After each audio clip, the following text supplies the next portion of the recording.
Welcome back, guys. This time another game with a KV-220, but today we are in a realistic game, not an arcade game. KV-220, that tank, I'm really happy that I got it in a previous event. I think it was the last summer event, I think. Now it comes in very handy in the new event because it is a beast at 5.7 angled. You can troll the tigers, and only the panthers can give you some trouble. The American 76mm guns, they just really have no real chance of killing you, only if they get a flat side shot or if they pen your mantlet, but even then most of the time you are not out of the action completely.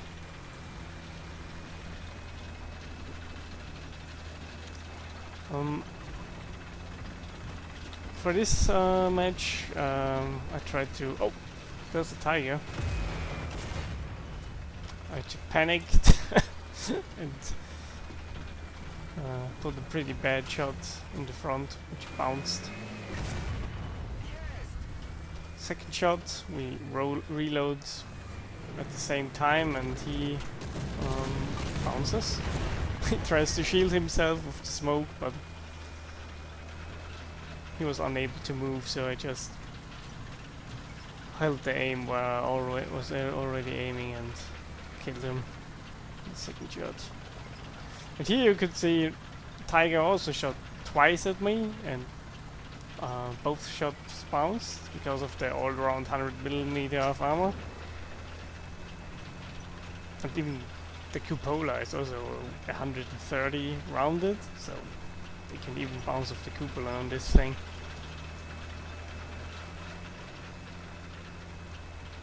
I'm trying to get the mission with the 11 kills in one match. With me is in realistic, you need 6 because of the multiplier, and at the same time do the point and kill missions as well. Luckily the Germans didn't really realize that they were getting flanked by a KV-220, and here I had a small shock. The Jack Panther, which is pretty hard to penetrate. But luckily we get his transmission right in time, and before he gets a real shot on us. And there's also now a Hellcat in the base.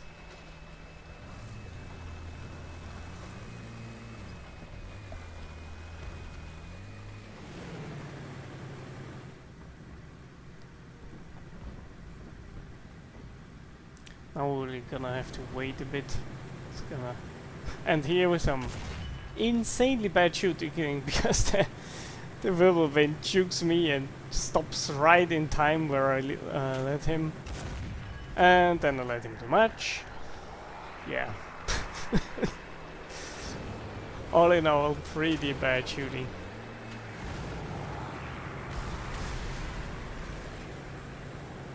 I think this is a 6.3 matchup, if I remember correctly.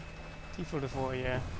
So it's not the easiest matchup for the KV-220, but this tank can hold its own against 6.3. Only at 6.7 it struggles a bit. Because it, yeah, against Tiger 2Hs and T-34s and so on, they don't really have a problem with the armor on this thing. Luckily, the whirlwind we missed earlier, well, pokes around, and the Hellcat also waits for us to move forward, and I'm not afraid in moving forward against American 76mm guns. The only chance they have is to destroy my gun or destroy the gun breach. They cannot really kill me frontally. And even from the back, if they're a bit further away, they will even bounce on the back of this tank. So it is perfect for farming the mission. This is one of the first times where I regularly drive premium tank in War Thunder. Never done it before. But it's very profitable overall if you do the missions or with the premium tanks. Get a bunch of silver lines as well. Not that I need them, but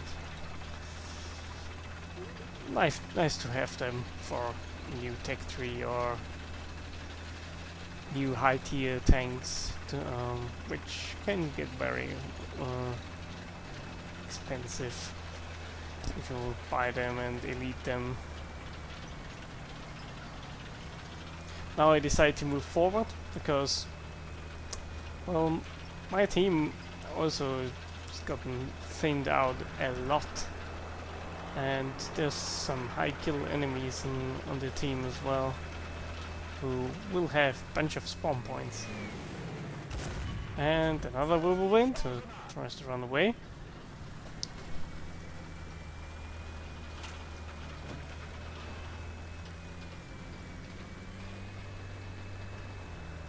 Now I want to go to B because I thought that the enemy tanks will be over there,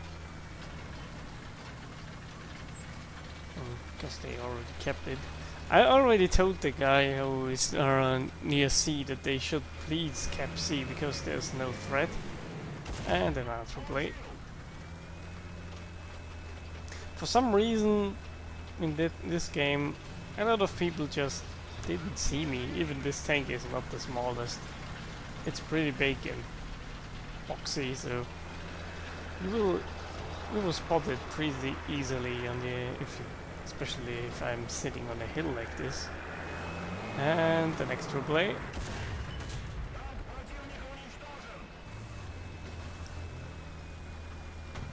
So yeah, there.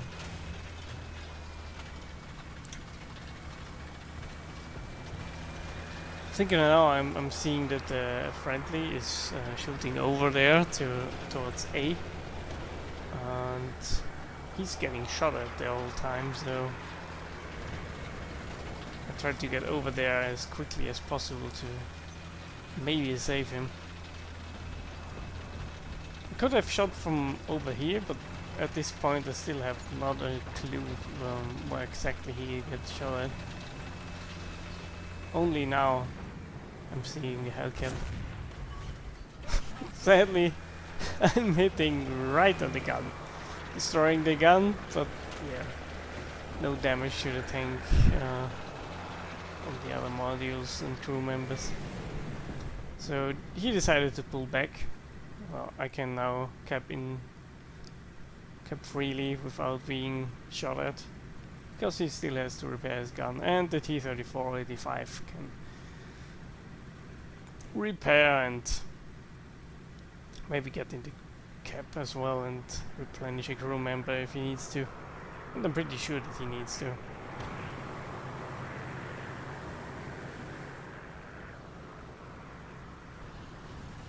The Hellcat now kept A, or at least is in the position to do it, and he's already started capping. So I decided, yeah, let's go over there to A. But this will be an idea which will not last very long, because the T-34-85 I just saved from the Hellcat got knocked out by a T-20, which I haven't seen at all, so he could have been a big threat to me as well. If he gets a surprise shot in the back of the turret, he can still blow up my ammo rack.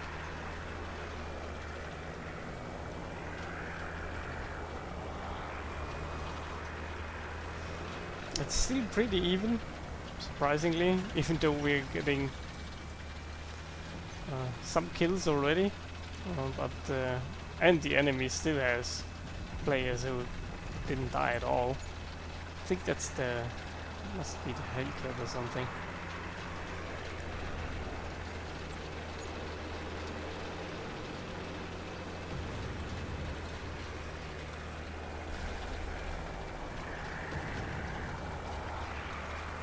And here we have the T-20, which is completely unaware of our presence.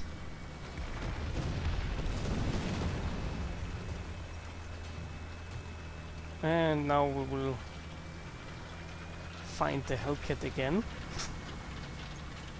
Or I think maybe he will find us. I hope.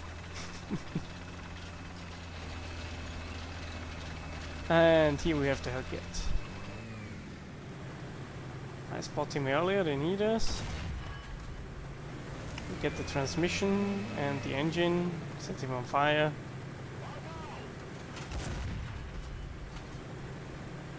Sadly the second shot gets a bit too far to the left. And the other shot, I think. I'm not sure where that went, probably too low. Should have aimed it a bit better. But yeah, he will respawn, but he doesn't really have a chance. He will get shot at by tanks that are already near the spawn, if I remember correctly, or by the planes. So this will be a pretty close win in my opinion, with one plane. I think they also have one. But if I would have gotten killed, I could have respawned a bunch of times with the 10 kills I got in that match.